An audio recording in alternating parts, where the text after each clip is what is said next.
So welcome back to my video. फिर से मेरे पागल जैसी वीडियो में आपको स्वागत है दोस्तों, और जय श्री राम और जय माता जी।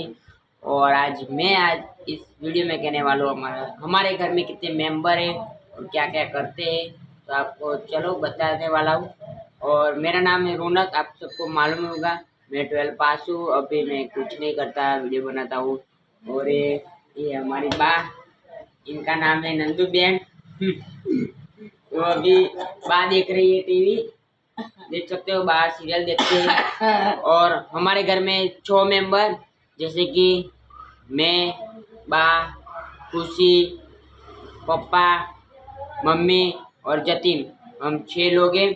और बा तो कुछ नहीं करते, अब मैं भी कुछ नहीं करता।